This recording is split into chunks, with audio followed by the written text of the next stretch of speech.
Hey guys, welcome to the Killian Family Homestead. Welcome to the weekend. Hey, you're going to see this for the first time along with me. It's finally warmed up into the high 40s and low 50s, and I'm starting to see some cleansing flights being done. This is literally the first day that these bees have actually been able to get out. So what you're looking for is signs of nosema, which is a streaking of fecal matter across the front entrances of the hive. It's the very first thing I'm going to look for, in addition to just if there's activity or not, to see if they've survived the winter. So come along with me, let's take a look. It's already 4 p.m. I see some activity, very, very small activity right here in hive number 1. No activity in hive number 2. No activity in hive number 3. No activity in hive number...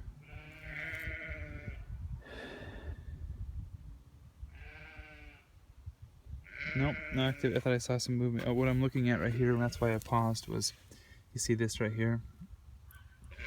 That's a lot of fecal matter. And the fecal matter is building up. I don't know if you can see it in the camera, but it's building up quite a bit in the entrance. So this infection, it eats the interior lining of their gut, and they can't hold it anymore. So they get all the way to the entrance like this, take off, and they squirt all their fecal matter all over the front of the entrance. So I'm seeing some of that, and that's unfortunate.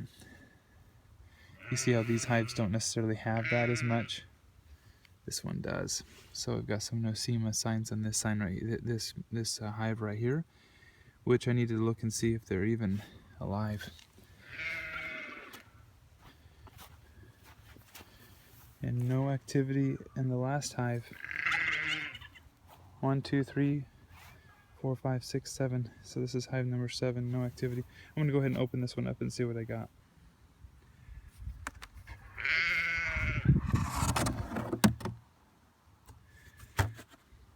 I'm not hearing anything.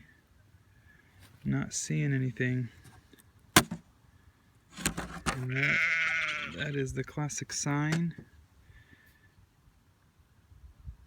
Oh, darn it. That is a classic sign of a beehive that has died of starvation, maybe.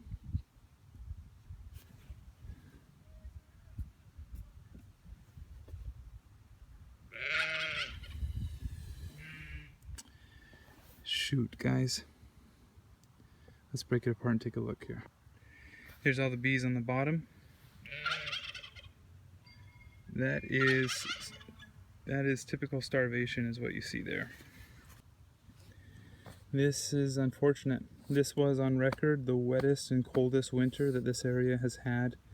Some say ever, some say in 30 years. I don't know which ones to trust. But you see how these bees all have their heads deep into the cavities of the cell. I just was not able, because it was so cold until this very day, I was not able to feed them. This is a starvation frame by very definition. Looks like they made it all the way to winter until they ran out of their last stores and starved. So unfortunate. Bummer deal. Let's take a look at hive number 5. This one right here. Hive number 5. I'm not hearing any noise, and I'm not seeing any bees. My goodness. Let's pull this top off and see. No bees in there. And look at this. That is nosema, my friends. Golly. I'm seeing tons of bees all throughout here. Inside those frames. Dead. We'll see what happens in the next segment. This box right here is still very heavy. It has quite a bit of honey inside of it still. So I know that this hive did not die of starvation. But it did die. I can't believe it. So unfortunate. Nosema got this one. There's all the bees on the bottom board. Actually, it just looks like this hive survived for quite a while this winter and was kicking out bees that were dying pretty steadily, but they eventually just got so weak they couldn't keep themselves warm. And there we go. 0 for 2 so far. And that one, those two with no activity in the front, they look even horrible. This one might be the only one that survived the winter. Well, we shall see.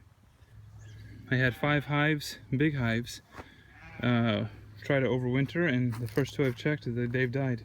This one absolutely died of starvation, which is my issue. It's my fault.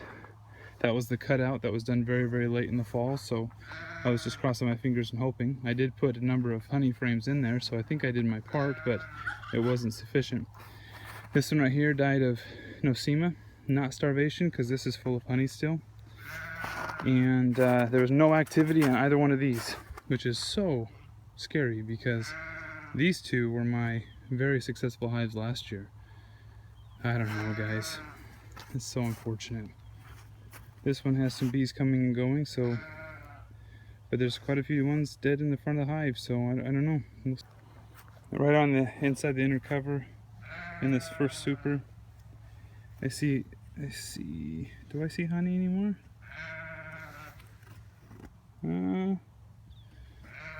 Guys, this is not looking good. Nothing, guys. Nothing. This is so bad. This is so bad. Sad day. Sad day. This thing is full of honey still. Full of honey. I don't see too much streaking on top of the frames or anything like that that would tell me it was nosema or anything like that. I haven't even found the cluster of dead bees yet. It's like they absconded in the fall. My friends, this is the weirdest one yet. There is no cluster of dead bees anywhere inside. Anywhere. It's full of honey. No bees in here. And those are the only bees on the base. And there's just a little spattering of bees that died throughout the winter. This one absconded in late fall and I didn't even know. 0 for 3. Took the super off of this one already. Nothing inside. Fairly heavy. Shoot. Dead bees on the edges. Corners disoriented.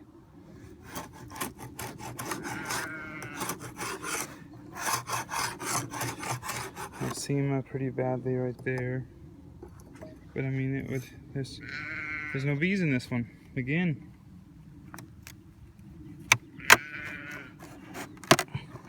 This was the hive that I split off 2 other times.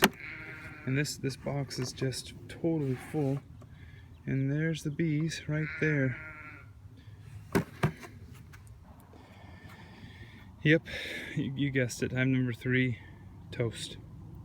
There's the cluster on the bottom. There's spattering in the first brood box as well. The thing is totally full of honey. Like they didn't eat a single thing. They got sick and died of nosema as well. Daggum. Well, saddest day of my beekeeping career for sure. Here's the devastation. Out of the 1, 2, 3, 4, 5 hives I had overwintered, I lost 4 out of the 5.